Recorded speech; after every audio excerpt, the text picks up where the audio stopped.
अस्सलाम वालेकुम जोशीले ट्रैवलर्स। उम्मीद है भी तमाम दोस्त खैरियत से होंगे। आज की वीडियो मेरे उन तमाम दोस्तों के लिए है जो पाकिस्तान से बाहर जाना चाहते हैं, विज़िट वीज़ा अप्लाई करना चाहते हैं और सबसे पहले उनके दिमाग में ऑस्ट्रेलिया आ रहा होता है। उसके मल्टीपल रीज़न्स हैं। कुछ उनके जानने वाले उनको मशवरा दे रहे होते हैं, कुछ उनके दोस्त वहाँ पे मौजूद होते हैं जो उनको कह रहे होते हैं एक बार ऑस्ट्रेलिया आ जाओ, बाकी सारी सेटिंग आपका भाई करा देगा। उसके अलावा ये भी कि ऑस्ट्रेलिया का वीज़ा जो है वो ई वीज़ा है और आजकल के हालात में जब यूरोप की जितनी भी कंट्रीज़ हैं उनके अपॉइंटमेंट्स ही नहीं मिल रहे, जर्मनी, इटली, स्पेन, अगर हम इन कंट्रीज़ की बात करें तो लोग 50-50 हज़ार में बेचारे मजबूरन इनके अपॉइंटमेंट्स ख़रीद रहे हैं, क्योंकि जब वो वीज़ा का फॉर्म फिल कर देते हैं, सारी चीज़ें अपनी कंप्लीट कर लेते हैं और VFS की वेबसाइट पे जाके जब वो अपने लिए अपॉइंटमेंट बुक करने की कोशिश करते हैं तो उनको पता चलता है कि अपॉइंटमेंट्स अवेलेबल ही नहीं है। तो ऑस्ट्रेलिया उन तमाम लोगों के लिए बहुत ही अच्छा है, क्योंकि ऑस्ट्रेलिया के अंदर अपॉइंटमेंट का ये सब चक्कर नहीं है। फॉर्म सबमिट होने के 5 दिन के अंदर आप अपना बायोमेट्रिक देते हैं और विद इन 1 to 2 मंथ्स आपका रिजल्ट आ जाता है। आज की वीडियो आपने बहुत ही फुर्सत से देखनी है और आखिर तक देखनी, क्योंकि इस एक वीडियो को अगर आप कंप्लीट देख लेंगे तो बिलीव करें आप अपना विजिट वीज़ा खुद से अप्लाई कर सकते हैं। और स्टिल अगर कोई कन्फ्यूजन रहती है तो हमारा नंबर स्क्रीन पे शो हो रहा है, आप हमसे कंसल्टेशन ले सकते हैं या हमारी सर्विसेज ले सकते हैं। लेकिन अगर आप अभी बिजी हैं तो इस वीडियो को सेव कर लें, ताकि जब आप सुकून से फ्री हो जाएं तो आप इस वीडियो को पूरा देख सकें। इस वीडियो को मैं 2 पार्ट में डिवाइड कर रहा हूं।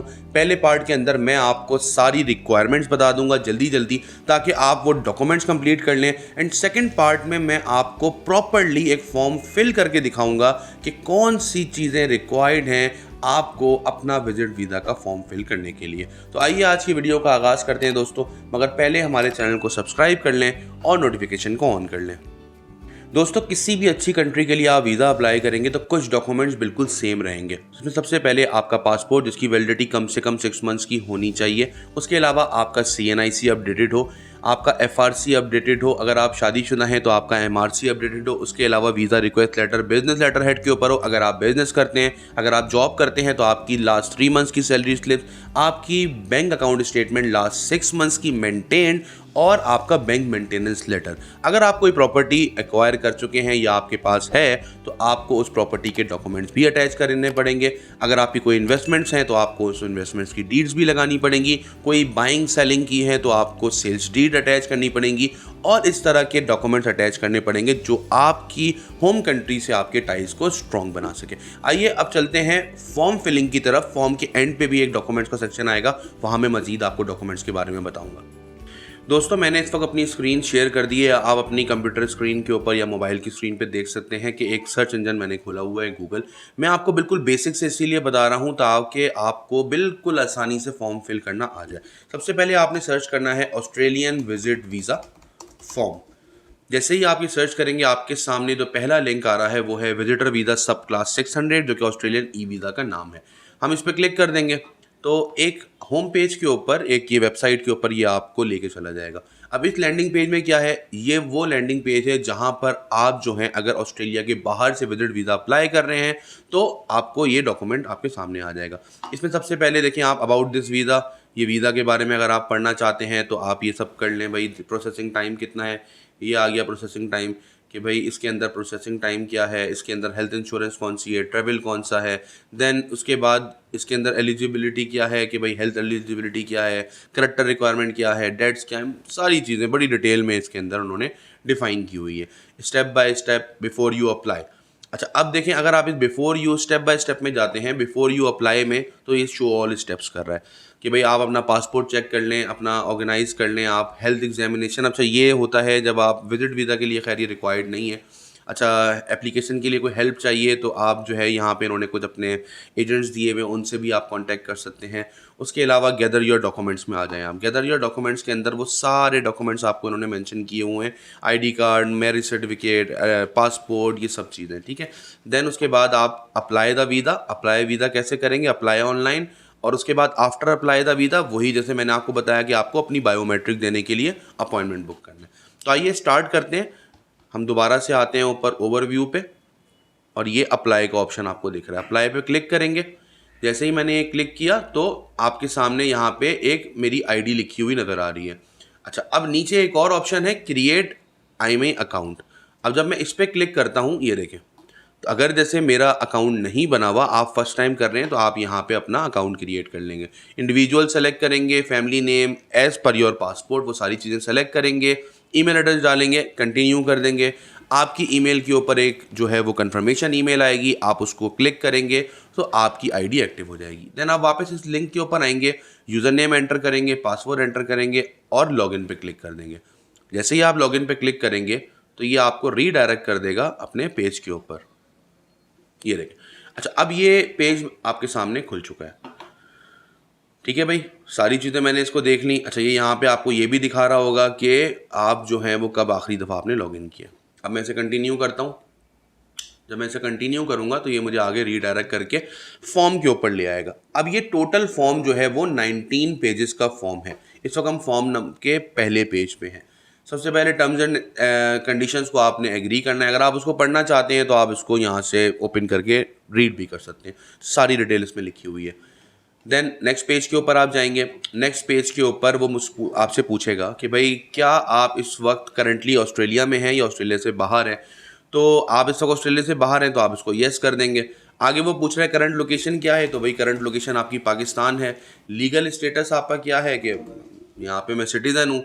अच्छा, मैं किस लिए जाना चाह रहा हूँ। अब यहाँ पे 4 तरह के पर्पज़ आ रहे हैं। पहला पर्पज़ है बिजनेस विजिटर स्ट्रीम। बहुत सारे लोग जो हैं वो अपने बिजनेस के लिए कोई कॉन्फ्रेंस अटेंड करने जा रहे हैं, कोई ट्रेनिंग अटेंड करने जा रहे हैं, या किसी जैसे इन्होंने नेगोशिएशंस बोली हुई हैं। अच्छा, ये वर्क के लिए नहीं है। अच्छा, अब कॉन्फ्रेंसेज और मीटिंग्स जो हैं वो मेनली बिजनेस विजिट के अंदर आ रही होती हैं।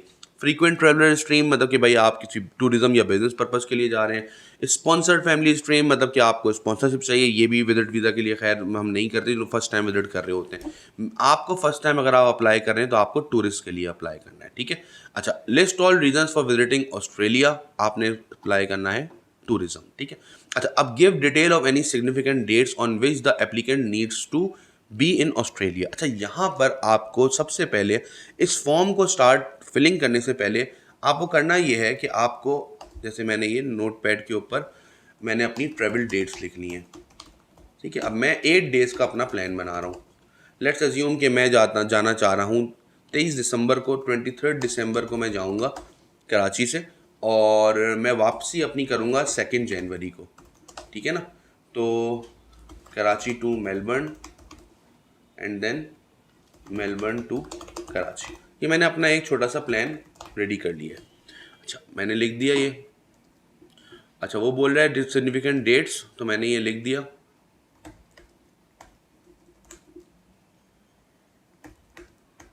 सही है। देन आगे आए थे, is this application being launched as part of group of application, क्या आप किसी ग्रुप के साथ जाना चाह रहे हैं। नो, ग्रुप के साथ नहीं जाना है, तो मैंने इसे नो कर दिया सिंपली। अच्छा, is the representative travelling as a representative of foreign government, नहीं, नो कर दिया मैंने इसको भी। देन इसको नेक्स्ट किया मैंने। अब पेज नंबर 3 पे मैं पहुंच चुका हूँ। पेज नंबर 3 पे मुझे अपनी पूरी की पूरी डिटेल्स एंटर करनी है। अच्छा, अब डिटेल्स कैसे एंटर करूँगा मैं, सबसे पहले मेरा फैमिली नेम आ जाएगा। फैमिली नेम है मेरा खान। देन मेरी गिवन डिटेल्स आ जाएंगी। देन जेंडर आ जाएगा। उसके बाद डेट ऑफ बर्थ आ जाएगी। ठीक है जी। डेट ऑफ बर्थ सेलेक्ट करने के बाद, अच्छा दोस्तों, मैं अपनी पासपोर्ट डिटेल्स एंटर कर चुका हूं, और ड्यू टू प्राइवेसी रीजंस मैंने उसको ब्लर किया हुआ है, लेकिन मैंने आपको हेड्स ओपन किए हुए हैं कि किस तरह से आप अपनी पासपोर्ट डिटेल्स के अंदर एंटर कर सकते हैं। अच्छा, देन इसके अंदर एक और चीज़ है, प्लेस ऑफ इशू। तो प्लेस ऑफ इशू है Karachi, Pakistan. Then does this applicant have a national identity card number, yes. Then उसको मैं ऐड करूँगा। दोस्तों, आपके सामने स्क्रीन के ऊपर मैंने आपको अपनी आईडी कार्ड की डिटेल्स जिस तरह से एंटर की है वो भी बता दिया है। मैं इसे कंफर्म करूंगा। मैं सारी डिटेल्स डाल चुका हूँ। ये सामने हेड्स दिए हुए हैं सारे, इनको आप फिल करेंगे एंड देन आप इसे कंफर्म कर देंगे। जैसे ही मैं इसे कंफर्म करूँगा तो अब आप ये देख सकते हैं कि मेरी स्क्रीन के ऊपर सामने आपको मेरी आईडी कार्ड की डिटेल्स डली हुई नज़र आ रही हैं। अच्छा, उसके बाद नीचे आ जाएगा कि is the applicant Pacific Australia card holder, no, मैं इसे नो कर दूंगा। अब प्लेस ऑफ बर्थ की डिटेल्स आ जाएंगी सबसे पहले। तो कराची, सिंध, पाकिस्तान। रिलेशनशिप स्टेटस क्या है भाई, मैरिड हूँ मैं, तो मैंने मैरिड डाल दिया है। आगे वो पूछ रहा है इज दिस एप्लीकेंट करंटली और they have been known by any other names, no, कि कोई आपको चिंटू पिंटू बुलाता हो तो आप यस कर दें और यस करके यहाँ पे आप लिख सकते हैं वो नेम, लेकिन ना लिखें तो बेहतर है। प्यार का नाम जो आपका मेन नाम है वो वही लिखा जाए। अच्छा, is this applicant a citizen of the selected country of passport? Yes. अच्छा, is this applicant citizen of any other country? No. Previous travel to Australia? No. Has this applicant previously applied for visa? अगर आपने apply किया है और किसी भी reason की ऐसे रिजेक्शन आई है तो वो आप बताएंगे यहाँ पे, क्योंकि मैंने नहीं किया तो मैंने नो कर दिया है। Does this applicant have an Australian visa grant number? No. Applicant have any other document to travel? No. Applicant have any other identity document? No. Has this applicant undertake a health examination for an Australia visa in the last 12 months? No. ठीक है जी। अब मैं इसको next करूँगा। अब page number 4 पे अब ये मेरी पूरी मुझे डिटेल्स बता रहा है। अब ये मुझसे नीचे पूछ रहा है कि क्या ये जो डिटेल आपने बताई है ऊपर करेक्ट है? तो ये यस बिल्कुल करेक्ट है। अब मैं नेक्स्ट करके पेज नंबर 5 पे आ जाऊँगा। दोस्तों इस वक्त स्क्रीन के ऊपर पेज नंबर 4 पे आपको आप जो अपनी पासपोर्ट डिटेल्स और NIC डिटेल एंटर करेंगे वो सारी आपको लिखी हुई नज़र आएगी। ठीक है, देन वो नीचे आपसे पूछेगा is this above information correct. अगर ये इन्फॉर्मेशन करेक्ट नहीं होगी तो ये आपको आगे प्रोसीड नहीं करेगा। अक्सर लोग डमी डिटेल डाल रहे होते हैं तो डमी डिटेल नहीं डालेंगी, आपको अपनी रियल डिटेल डालनी पड़ेगी। उसके बाद नेक्स्ट किया जाएगा, ये थोड़ा सा टाइम लेगा, वेरीफाई करेगा एंड देन अब जैसे ही ये वेरीफाई कर लेगा तो ये यहाँ पे आपको आपका ट्रांजैक्शन रेफरेंस नंबर जनरेट कर देगा। ठीक है, तो दोस्तों इस वक्त स्क्रीन के ऊपर आप जो पासपोर्ट डिटेल्स अपनी एंटर करेंगे वो सारी की सारी आ जाएगी। आपको एक दफ़ा उसको दोबारा रिव्यू करना है, मैच करना है अपने पासपोर्ट और CNIC से एंड देन आप उसको यस करेंगे और आगे प्रोसीड कर देंगे। अगर ये इन्फॉर्मेशन गलत होगी तो ये आगे प्रोसीड नहीं होगा। अब क्योंकि ये इन्फॉर्मेशन सही है तो ये आगे प्रोसीड हो गया है। आगे क्वेश्चन पूछ रहा है कि क्या आपके साथ कोई और भी ऑस्ट्रेलिया के लिए अप्लाई कर रहा है? अगर आप अपनी फैमिली के साथ अप्लाई कर रहे हैं, फॉर एग्जांपल आपके साथ आपकी वाइफ है, आपके बच्चे हैं, तो आप यस करेंगे और उनकी फैमिली डिटेल्स यहाँ पे ऐड करेंगे। अगर कोई नहीं कर रहा, आप अकेले जा रहे हैं तो आप इसे नो करेंगे और आप एप्लीकेशन को नेक्स्ट करके प्रोसीड कर देंगे। नेक्स्ट पेज के ऊपर वो आपसे आपकी कंट्री ऑफ रेजिडेंस दोबारा पूछेगा। आप पाकिस्तान सेलेक्ट कर देंगे। पाकिस्तान के बाद वो आपसे आपका the applicant may be required to attend in Australian government office for an interview closest to the applicant current location. तो आप इसमें अपनी लोकेशन डाल दें, क्लोजेस्ट लोकेशन आपकी कौन सी आ रही है, तो वो इस्लामाबाद के अंदर ही आएगी, वहाँ पे एम्बेसी है आपकी। ठीक है, देन उसके बाद वो आपसे आपके एड्रेसेस पूछेगा। ठीक है, तो आप अपने एड्रेसेस इसके अंदर डाल देंगे। अच्छा, ये मैंने अपनी एड्रेस की डिटेल इसके अंदर डाल दी है। नंबर्स पूछेगा तो आप यहाँ पे अपने नंबर्स डाल देंगे। देन आपसे पोस्टल एड्रेस का वो पूछेगा, तो अगर आपका यही पोस्टल एड्रेस है तो आप इसको यस कर देंगे, यस यही मेरा पोस्टल एड्रेस है। ईमेल कंफर्म करेगा आपसे दोबारा एंड देन आप इसको नेक्स्ट कर देंगे। यहाँ तक का फॉर्म बिल्कुल आसान है, आप खुद भी फिल कर सकते हैं। इस वक्त इसमें कोई भी ऐसी इन्फॉर्मेशन नहीं आई है जो कि कोई ट्रिकी हो या मतलब कोई ऐसी चीज़ हो जो कि आम आदमी ना कर सकता हो। आगे पूछा जा रहा है कि does the applicant authorise another person to receive written correspondence on their behalf? तो आप बोले नो, आप खुद ही अपने उसके ऊपर कर रहे हैं। अच्छा, आगे फिर वो पूछ रहा है the department prefers to communicate electronically, तो क्या आप इस ईमेल एड्रेस पे ही कम्युनिकेट करेंगे? आप बोलेंगे यस बिल्कुल इसी पे करेंगे। देन उसके बाद आप दोबारा नेक्स्ट कर देंगे। आगे ये पूछेगा does the applicant have any member of their family not travelling to Australia who are not Australian citizen और ऑस्ट्रेलियन परमानेंट रेजिडेंट्स, मतलब कि क्या इस एप्लीकेंट का कोई मेंबर जो है वो ऑस्ट्रेलिया नहीं जा रहा जो कि ऑस्ट्रेलियन सिटीजन नहीं है, तो हम इसको नो कर देंगे।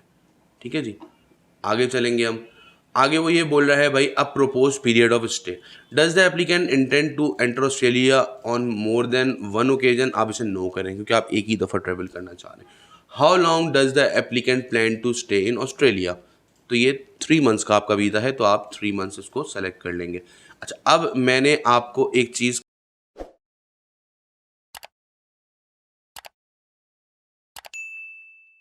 आ गया।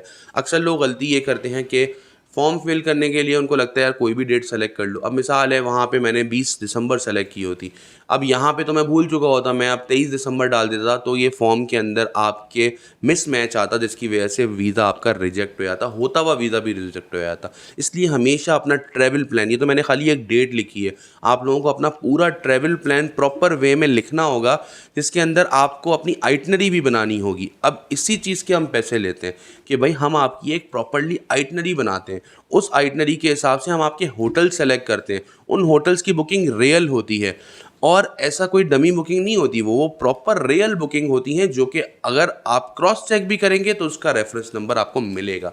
यही वजह है कि अल्हम्दुलिल्लाह हम जो वीज़ा अप्लाई कर रहे होते हैं लोगों के, वो आते हैं, क्योंकि हम उसके अंदर कोई लूप होल नहीं छोड़ते, हम एक वाटर टाइट केस बना रहे होते हैं। खैर, आप यहाँ से अपनी डेट ऑफ ट्रैवल दोबारा सेलेक्ट करेंगे। 23 दिसंबर मेरी डेट ऑफ ट्रैवल थी, दिसंबर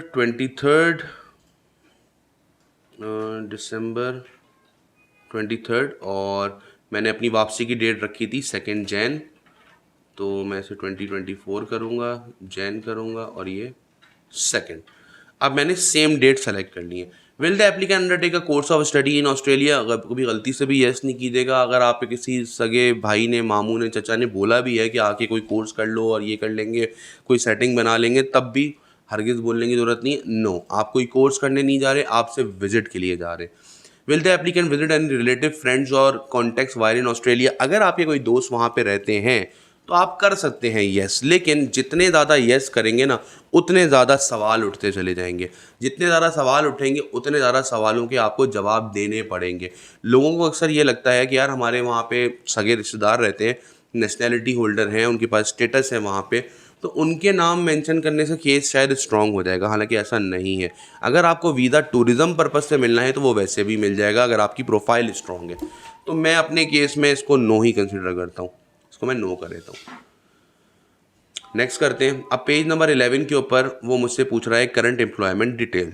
अब मैं क्योंकि एक सेल्फ एम्प्लॉयड हूँ तो मैं इसके अंदर जो है वो सेल्फ एम्प्लॉयड कर दूंगा। अगर आप अपना कोई बिजनेस जॉब कर रहे हैं तो आप अपनी जॉब की डिटेल यहाँ पे डाल देंगे। ठीक है जी। अब मैंने इसको मैनेजर्स कर दिया, ऑर्गेनाइजेशन का नाम हमारा है दी जोश टूअर्स, मैंने वो डेट डाल दिया। स्टार्ट डेट पूछ रहे हैं एम्प्लॉयर के साथ आपकी कब से है, तो मैं वो डाल दूंगा, और वो आप अपनी मर्ज़ी से जैसे, लेकिन उसकी जिसके डॉक्यूमेंट्स आपके पास हों। देन फिर वो पूछ रहा है कि कहाँ पर है, ये कंट्री पाकिस्तान है, एंड देन उसने ऑफिस का एड्रेस पूछा है, तो मैंने ऑफिस का एड्रेस डाल दिया है। और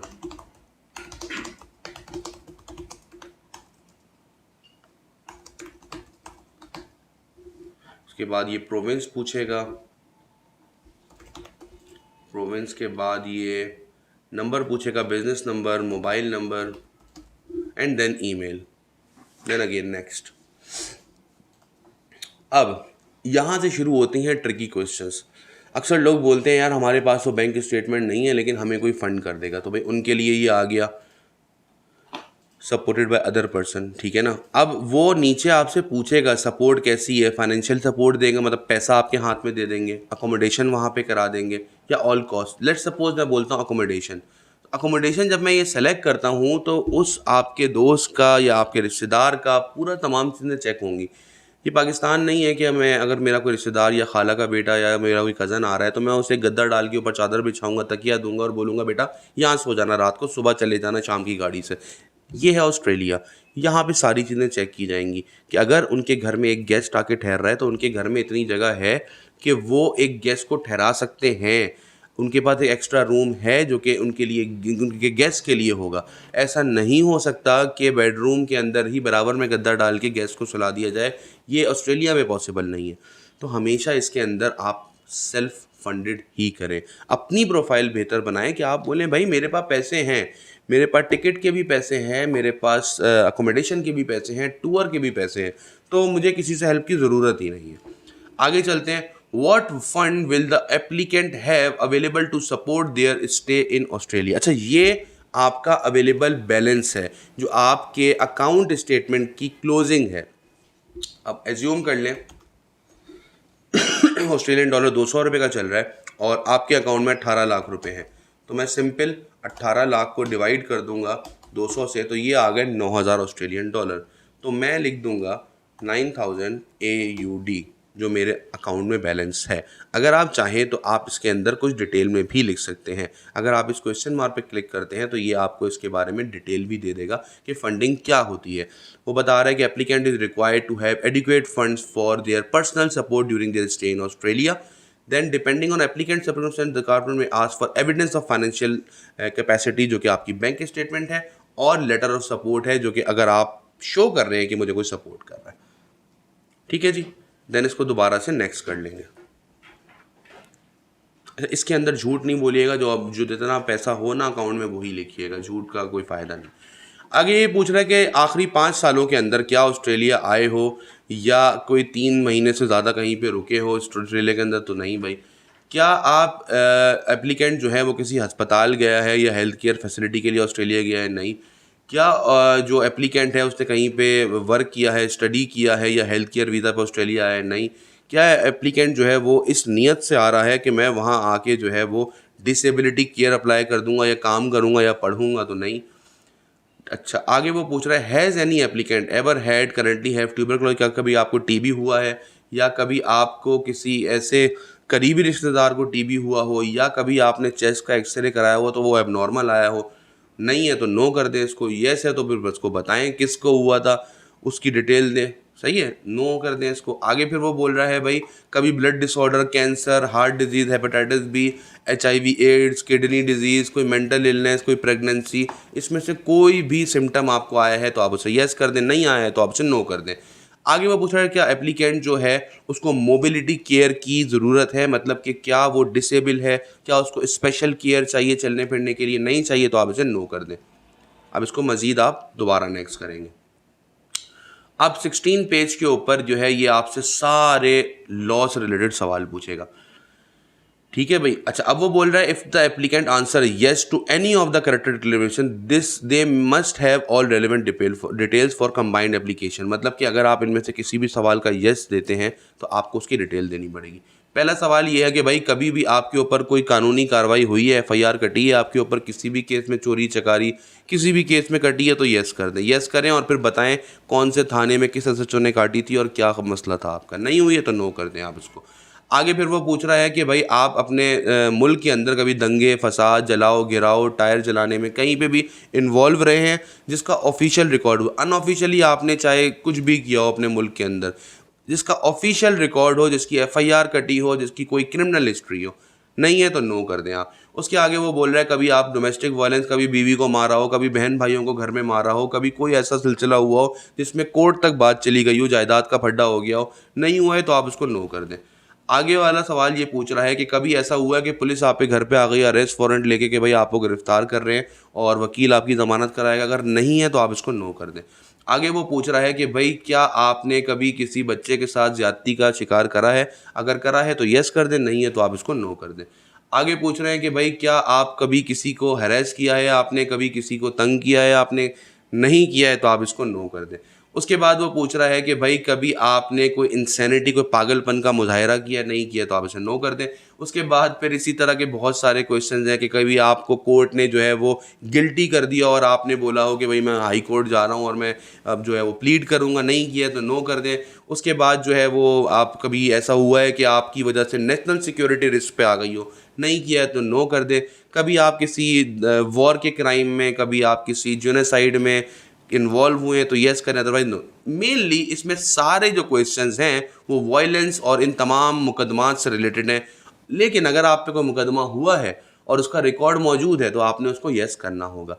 नहीं हुआ तो आप सब क्वेश्चंस पे नो करके आगे बढ़ जाए। ठीक है भाई। देन फिर वो ये बोल रहा है कि हैज़ द एप्लीकेंट हेल्ड और does the applicant currently hold Australian visa? अगर होता तो हम ये अप्लाई क्यों करते, इसको आप नो करें।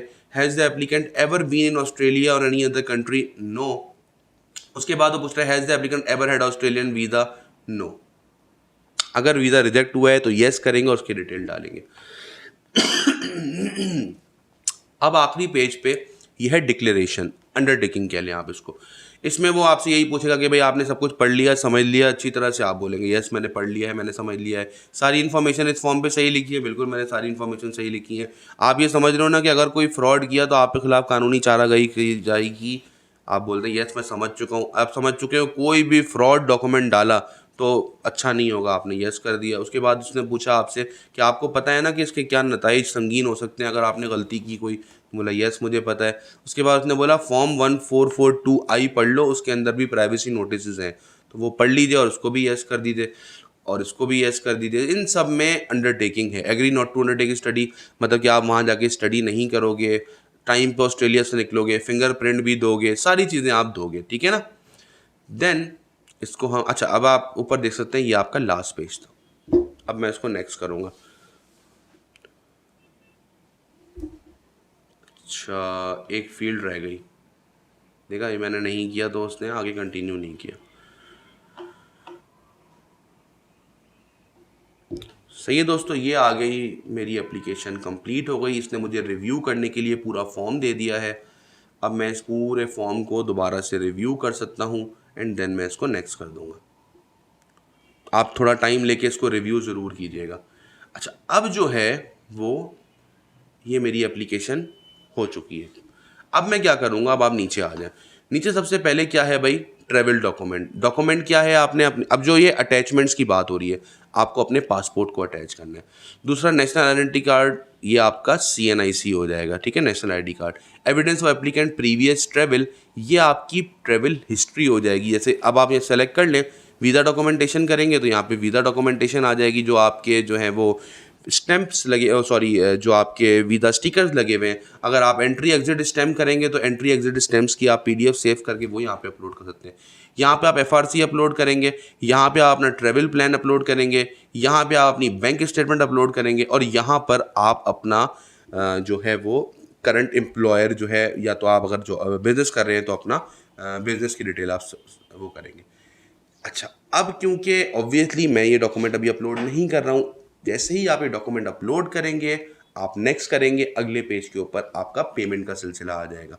आप अपनी पेमेंट कार्ड के थ्रू प्रोसेस करेंगे। 190 ऑस्ट्रेलियन डॉलर जो है वो विजिट वीज़ा की फ़ीस है। उसको सबमिट करने के बाद आपको ईमेल के ऊपर आपकी डेट आ जाएगी कब आप जाके बायोमेट्रिक करवा सकते हैं। This is the whole procedure. अब मेरे हिसाब से अगर आपने ये मेरी 15-20 मिनट की वीडियो पूरी देखी है तो आप बआसानी अपना वीज़ा अप्लाई कर सकते हैं। स्टिल मैं आपको ये बता दूं कि विजिट वीज़ा का फॉर्म फिल करना is not a cup of cake for everyone. उसका रीज़न ये है कि आप जब फॉर्म फिल करते हैं तो सिर्फ आपको डाटा एंट्री नहीं करनी होती, आपको अपना एक एजेंडा बताना होता है, जिसके अंदर आपका ट्रैवल प्लान बहुत इंपॉर्टेंट है, आपकी टिकट्स बहुत इंपॉर्टेंट है, आपकी होटल बुकिंग्स बहुत इंपॉर्टेंट है। यही सारी चीज़ें जो हैं वो हमारी क्वालिफाइड टीम हर केस के ऊपर काम करती है, हर बंदे से मीटिंग करती है, उसकी बैंक स्टेटमेंट के हिसाब से उसका एक प्लान बनाती है एंड देन हम केस अप्लाई करते हैं। हम कभी भी किसी वीक केस को लेते ही नहीं है। उसका रीज़न ही यही है कि हमें पता होता है कि इसका वीज़ा आएगा या इसका वीज़ा नहीं आएगा अपनी एक्सपीरियंस की बुनियाद पे, और हम उन्हीं लोगों का ले रहे होते हैं जिनके अच्छे चांसेस होते हैं। अगर आप लोग हमसे अपना वीज़ा बुक कराना चाहते हैं तो हमें कॉन्टैक्ट कर सकते हैं 0333-3599-811 पे। आई होप सो ये वीडियो आपको हेल्प आउट करेगी अपने ऑस्ट्रेलियन विजिट वीज़ा एप्लीकेशन को फिल करने के लिए। अपना बहुत ख्याल रखिएगा। अस्सलाम वालेकुम।